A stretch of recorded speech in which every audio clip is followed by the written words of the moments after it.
আজকের গল্প হীরের হার। মঙ্গলবার কাকভোর আলোর সংবাদ নিয়ে পাখিদের ছোটাছুটি শুরু হয়ে গেছে। কণ্টক শয্যা ছেড়ে চটপট উঠে পড়ল চিত্ত। বউয়ের ঘুম ভাঙতে গিয়ে অবধারিত ধমক খেল সে। হিংসে হলো তার। মেয়েদের মতো অল্প বুদ্ধি হতে পারত যদি। দুটো দিন না ঘুমিয়ে ডাকাতের পদধ্বনি শুনে রাত কাটাতে হতো না। সাইকেলের ছেলেটা কাগজ ছুঁড়ে দিয়েছে। ব্যালকনি পার হয়ে এসে পড়েছে জানলায় কাঁচের সরসিতে। সেই আওয়াজে মুহূর্তের জন্য চিত্তর হার্ট রক্ত পাম্প করতে ভুলে গেছে। ফ্যাকাশে হয়ে গেছে চিত্তর মুখ। হতভাগা। হাই তুলতে তুলতে উঠে বসল নয়ন। কাল থেকে বারণ করে দিও তো ছোড়াকে কাগজ দিতে। আয়েসে ঘুমটা ভেঙে দেয় সাত সকালে। মশারি ছেড়ে বেরিয়ে এসে নয়ন অবাক। কাগজ পড়লে না, চা খেলে না, এখনই দাড়ি কামাচ্ছ? চিত্ত বলল, ব্যাংকে যেতে হবে না, লকার খুলতে। আরেকটা ঘুমে মাখামাখি হাই তুলে নয়ন বলল, ও ভুলে গেছিলাম। হিংসের নিঃশ্বাস পড়ল চিত্তর। কি আনন্দে গড়েছ ভগবান মেয়েদের, না স্মৃতির চুলকানি না বুদ্ধির বালাই। ঘরে রাজার দৌলত, মহারানী ড্যাম কেয়ার। খাচ্ছে দাচ্ছে ঘুমোচ্ছে। এদিকে রুচিহীন খাদ্য চিবুচ্ছে তার অভাগা পতি। নিদ্রাহীন নিশিযাপন করছে রানীর সম্পত্তি আগলে। গত শুক্রবারের কথা। নয়ন তখনও ঘুমোচ্ছে। চিত্তকে উঠতে হলো ল্যান্ড ফোনের আওয়াজে। হ্যালো, কে বলছেন? ও বাবা, বলুন।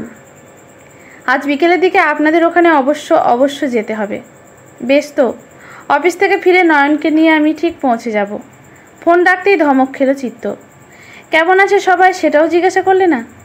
ভালোই হবে, মন্দ হলে গলায় অত জোর থাকতো না। বাবা আগের জন্মে বাঘ ছিল, সুখে দুঃখে সমান ওজন গলার। বরকে বকতে হবে তাই এত কথা বলা।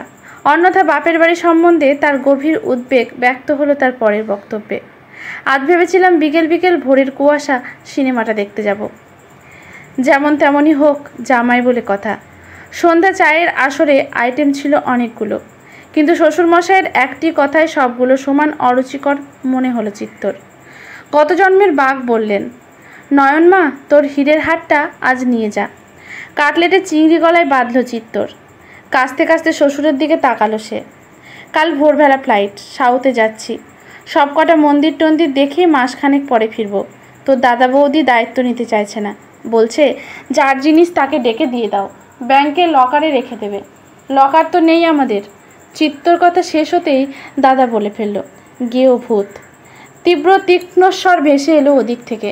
দাদা দাদা বাকি কথাগুলো গিলে ফেলল। জমের দরে কাঁটা দিতে ওই তো একজন, সে রেগে যাচ্ছে। দাদা চুপ করতেই কণ্ঠস্বর বেজে উঠল দাদার উত্তর মার্থের, না ভাই, ও তুমি নিয়ে যাও।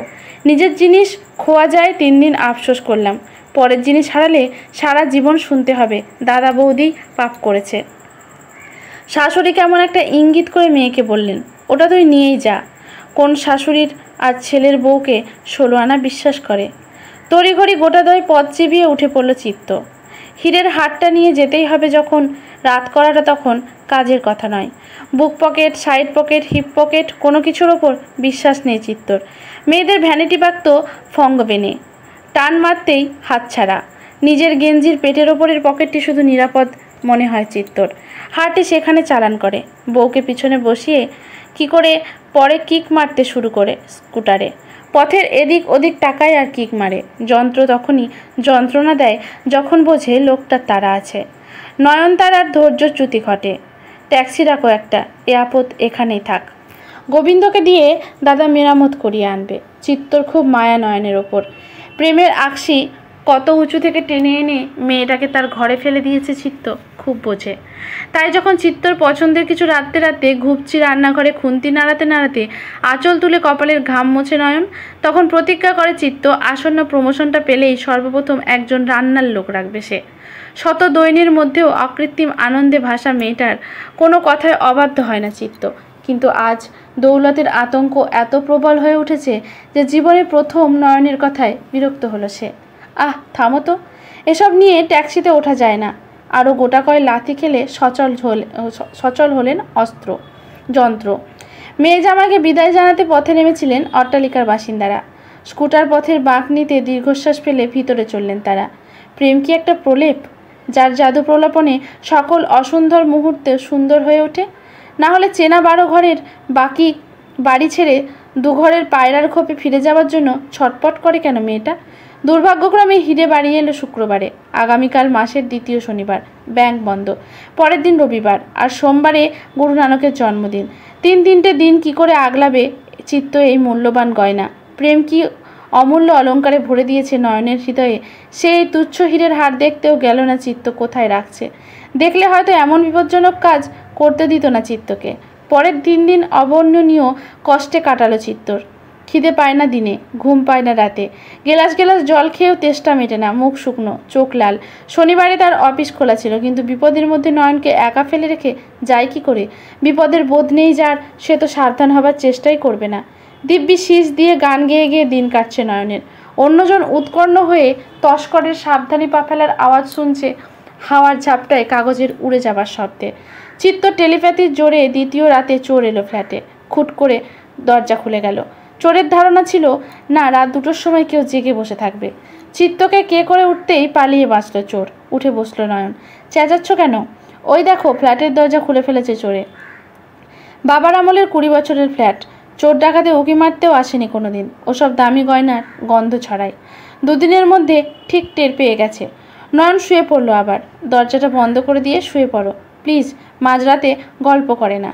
বাড়িতে হীরের হার, দরজায় চোর, গল্প? ঈশ্বর আমাকে পরজন্মের নয়ন করে পাঠিও। চিত্ত ভবিতব্যের কাছে প্রার্থনা জানিয়ে উঠে গেল দরজা বন্ধ করতে। সেখানে গিয়ে আবিষ্কার করলো ছিটকিনি ভাঙা, হ্যান্ডেল লক অকেজো। নয়নের না ঘুম ভাঙে না। প্রায় নিঃশব্দে টেনে এনে টেবিলের ঠেকো দিয়ে ভেজানো দরজায়। টেবিলের ওপর দাঁড় করিয়ে দিল একটা টুল। ফ্রিজ থেকে বার করে এনে টুলের ওপর রেখে দিল দুধের ডেকচি। শব্দও হবে, আবার এসব ভেদ করে যদি ঢুকে পড়ে চোর, দুধে পা পিছলে নির্ঘাত আছাড় খাবে সে। সকালে ঘুম থেকে উঠে ফ্রিজ খুলে চেঁচামেচি শুরু করলো নয়ন। চোরে দুধ খেয়ে গেছে। আহা, কত খিদে পেয়েছিল তার! কেন তাড়ালে তাকে চেঁচামেচি করে? পাশেই রাখা ছিল 8খানা কেক। রয়ে শয়ে খেত বেচারা। চিত্তর মনের যা অবস্থা, মনেই পড়ল না দুধের কথা। নাক মুখ বাঁকা করে চা খেলো দুজনে। ইতিমধ্যে কাজের মেয়ে মিনতি এসে হাঁক পারল, বৌদি আসি রে। 8খানা আধখালি চায়ের কাপটা চিত্তর হাতে ধরিয়ে দিয়ে করিডোরের দিকে এগিয়ে গেল নয়ন। চিৎকার করে উঠল, দেখেছো কাণ্ড? 8খানা বাড়ি দোরগড়ায়, দুধের ডেকচি এখানে? দাঁড়ারে মিনতি, সরাই এগুলো। ইস, দুধটা ছানা কেটে গেছে। যাবেই। ফ্রিজ থেকে বার করা জিনিস ঠিক থাকে কখনো? মিনতি চোখ বড় বড় করে জিজ্ঞেস করলো, এসব কি বৌদি? নয়ন এমনভাবে বলল চোর এসেছিল যেন চোর আসাটা একটা গৌরবের ব্যাপার। মিনতি মুচকি হেসে বলল, 32 দিন খেতে পায়নি বোধহয় চোরটা, নইলে এ বাড়িতে ঢোকে। খুব রেগে গেল নয়ন। বরের ঘর নিয়ে ঠাট্টা? জানিস এ বাড়িতে এখন হীরের হার রাখা আছে একটা। চিত্তর গলা খাকারি উপেক্ষা করে নয়ন সম্পূর্ণ করলো তার বাক্য। চিত্ত এবার মেরামত করতে বসলো তার বইয়ের বয়ান। তোর বৌদিই তো এবাড়ির হীরের হার। মিনতি সঙ্গে সঙ্গে সায় দিল এই কথায়। এটা তুমি ঠিক বলেছ দাদা। এত বাড়িতে কাজ করি, বৌদির মতো কেউ না। রাগলে চড় মালে, খুশি হলে চুমু খায়। সোম শেষ। ভাঙা দরজা দিয়ে মঙ্গলবার এলো। 4 রাত্রি আর 3টে গোটা দিনের আতঙ্ক আর আশঙ্কায় জাম ঝাঁকানিতে চিত্ত স্মৃতি বিস্মৃতি খুলিয়ে যখন একাকার, তখন ভোরের পাখি শীষ দিল নতুন সুরে। নয়নের চা তৈরি হতে না হতে চিত্ত দাড়ি কামিয়ে প্যান্ট শার্ট পরে বেরোবার জন্য রেডি। কিন্তু নয়নের ঘড়ি কিছুতেই এগোয় না। তাগাদা দিলেই বলে 10টার পরে ব্যাংকে আসবে সবাই। 3 দিন পরে দেখা, ভালো মন্দের খবর নেবে একে অন্যের। কাজ শুরু হতে 11টা। চিত্তর পীড়াপিড়িত 10টা নাগাদ সাজগোজ সম্পূর্ণ হলো নয়নের। এতক্ষণে খোঁজ পড়ল হাড়ের। কোথায় রেখেছো হাড়টা? মাথা টাথা চুলকে অনেক ভেবে চিত্ত বলল, বোধহয় চালের ড্রামে। কোনোই পর্যন্ত চালের মধ্যে হাত ডুবিয়ে কিছুই পাওয়া গেল না। চিত্ত বলল, তাহলে বোধহয় আটার টিনে। কোনোই পর্যন্ত সাদা করে মাথা নাড়ালো নয়ন। চিত্তর সঙ্গে সঙ্গে তারও আবার চিন্তা বাড়ল। উঠে এলো চিত্ত। দুজনে এবার রান্নাঘরের সব কটা কৌটো খুলে মশলাপাতি ছড়িয়ে ছিটিয়ে হাড় খুঁজতে লাগলো। পাগলের দশা এখন দুজনের। একটা কৌটো খুলে নয়ন কেসে উঠতেই মনে পড়ে গেল চিত্তর, ওই কৌটোটার মধ্যেই হাড়টা আছে। ওটা খুলতেই চোরের হাঁচি কাশি শুরু হবে, আর আমরা তখনই জানতে পারবো বলে ওর মধ্যেই লুকিয়ে রেখেছিলাম হাড়টা। জিভে টাকরা এমন একটা শব্দ করে লঙ্কার গুঁড়োর কৌটোটা চিত্তর হাতে ধরিয়ে দিয়ে রান্নাঘর ছেড়ে পালালো নয়ন। পরমবীর চিত্ত সাঁড়াশি দিয়ে হাতটা তুলে সিঙ্কের জল ভরা বাটির মধ্যে ফেললো সেটা। তারপর হ্যান্ডওয়াশ দিয়ে ভালো করে রোগড়ে ধুয়ে তোয়ালে দিয়ে মুছে নয়নের সামনে গিয়ে দাঁড়ালো। ইহজন্মে ও আর পড়া যাবে না, পড়লেই ঘাড় গলা জ্বলে যাবে।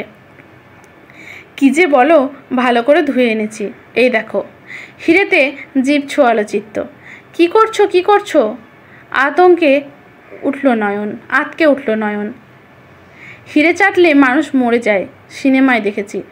একটুও ঝাল নেই। বাক্য শেষ হতে না হতেই জ্বলে উঠল চিত্তর জিভ।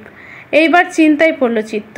এ বস্তু গেঞ্জির পকেটে আলগা নেবার আর সাহস নেই তার। গেঞ্জি ভেদ করে পেটে জ্বালা ধরায় যদি। তোমার ব্যাগ থেকে হাড়ের কৌটোটা বার করে দাও তো, ওতে ভরে নিয়ে যেতে হবে। একটুখানি তো রাস্তা, তোমার ব্যাগেই নিয়ে নিও। অত বড় কৌটো তো আর আমার গেঞ্জির পকেটে আঁটবে না। ভাগ্য ভালো দরজার বাইরের আলড্রপটা ভাঙেনি সেদিন চড়ে, নয়তো দুজনে একসাথে বেরোতে পারতো না।